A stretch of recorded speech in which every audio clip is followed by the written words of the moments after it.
धार्मिक पुराणों में भगवान शिव पार्वती विवाह, श्री गणेश रिद्धि सिद्धि विवाह, श्री विष्णु लक्ष्मी विवाह, श्री कृष्ण रुक्मणी सत्यभामा विवाह के साथ ही प्रभु श्री राम और सीता के विवाह की बहुत चर्चा होती है।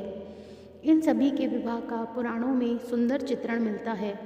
कदाचित भगवान शिव और माता पार्वती के विवाह के बाद श्री राम और देवी सीता का विवाह सबसे प्रसिद्ध विवाह माना जाता है, क्योंकि इस विवाह की एक और विशेषता यह थी कि इस विवाह में त्रिदेवों सहित लगभग सभी मुख्य देवता किसी न किसी रूप में उपस्थित थे। कोई भी इस विवाह को देखने का मौका छोड़ना नहीं चाहता था। श्री राम सहित ब्रह्मर्षि वशिष्ठ एवं राजर्षि विश्वामित्र को भी इसका ज्ञान था। कहा जाता है कि प्रभु श्री राम तथा जनक नंदिनी का विवाह देखने को स्वयं ब्रह्मा, विष्णु एवं रुद्र ब्राह्मणों के वेश में आए थे। राजा जनक की सभा में शिवजी का धनुष तोड़ने के बाद श्री राम का विवाह होना तय हुआ। इस विवाह का रोचक वर्णन आपको वाल्मीकि रामायण में मिलेगा। अतः विवाह के समय ब्रह्मर्षि वशिष्ठ एवं राजर्षि विश्वामित्र उपस्थित थे। दूसरी ओर सभी देवी देवता भी विभिन्न वेश में उपस्थित थे। चारों भाइयों में श्री राम का विवाह सबसे पहले हुआ।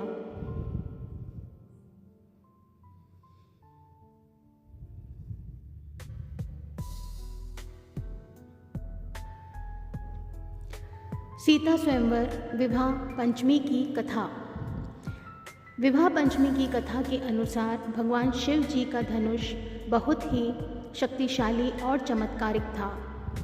शिव ने जिस धनुष को बनाया था उसकी टंकार से ही बादल फट जाते थे और पर्वत हिलने लगते थे। ऐसा लगता था मानो भूकंप आ गया हो।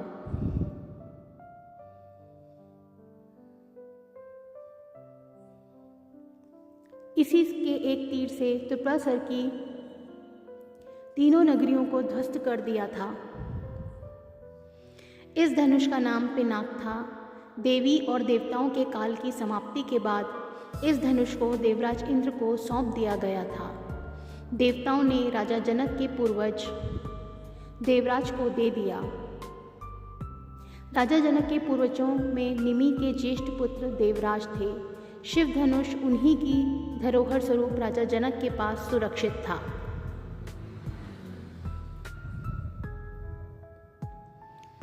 उनके इस विशालकाय धनुष को कोई भी उठाने की क्षमता नहीं रखता था। इस धनुष को उठाने की एक युक्ति थी। जब सीता स्वयंवर के समय शिव के धनुष को उठाने की प्रतियोगिता रखी गई तो रावण सहित बड़े बड़े महारथी भी इस धनुष को हिला भी नहीं पाए थे। फिर प्रभु श्री राम की बारी आई।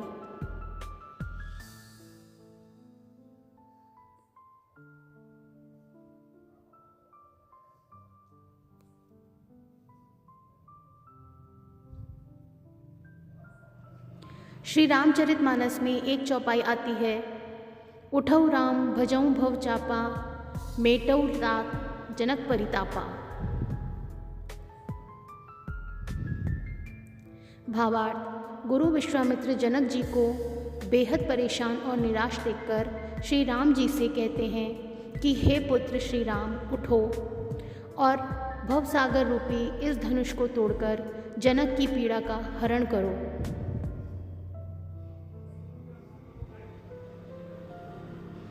इस चौपाई में एक शब्द है भव चापा, अर्थात इस धनुष को उठाने के लिए शक्ति की नहीं बल्कि प्रेम और निरंकार की ज़रूरत थी। यह मायावी और दिव्य धनुष था। उसे उठाने के लिए दैवीय गुणों की ज़रूरत थी। कोई अहंकारी उसे नहीं उठा सकता था।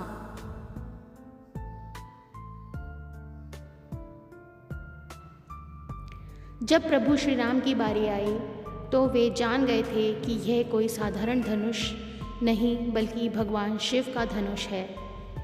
इसीलिए सबसे पहले उन्होंने धनुष को प्रणाम किया। फिर उन्होंने धनुष की परिक्रमा की और उसे संपूर्ण सम्मान दिया।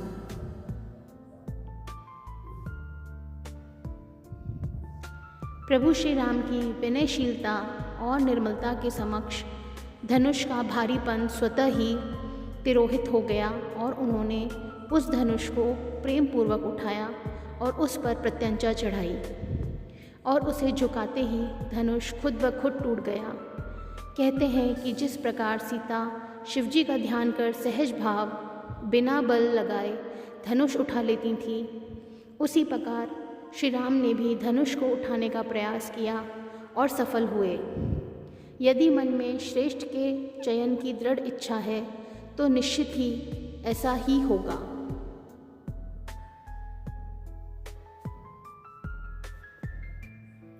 सीता स्वयंवर तो सिर्फ एक नाटक था।